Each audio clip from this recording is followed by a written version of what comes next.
In a cozy little house filled with the scent of pine and gingerbread lived a tiny orange kitten named Mira.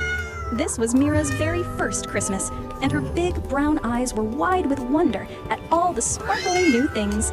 She watched as her family, full of laughter and love, decorated a giant green tree.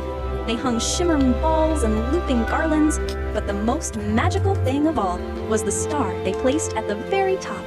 It glowed with a warm, gentle light, and Mira felt a pull in her little heart. She had to see it up close. With a determined wiggle of her fluffy tail, her grand adventure began. The tree was a huge, fragrant mountain. She took her first brave step onto a branch, the pine needles tickling her nose as she started to climb, her tiny claws gripping the bark. Higher and higher she went, a tiny orange explorer in a forest of twinkling lights. She carefully navigated past a sleepy-looking reindeer ornament and ducked under a loop of sparkling tinsel. The world below seemed to get smaller and smaller. She paused to catch her breath, her nose twitching. She was mesmerized by a shiny red ornament. In its reflection, she saw a funny round version of herself. She gave it a gentle tap with her paw, watching it swing back and forth like a tiny bell.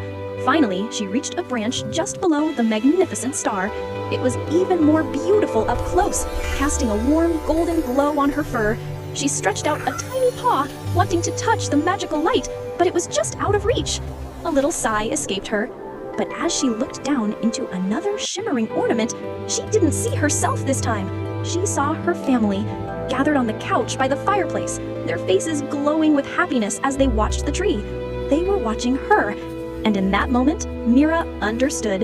The magic wasn't in the star itself, but in the warmth and love that filled the room. With a happy little purr, she carefully climbed back down and curled up in a soft, warm blanket on the couch, right in the middle of her family.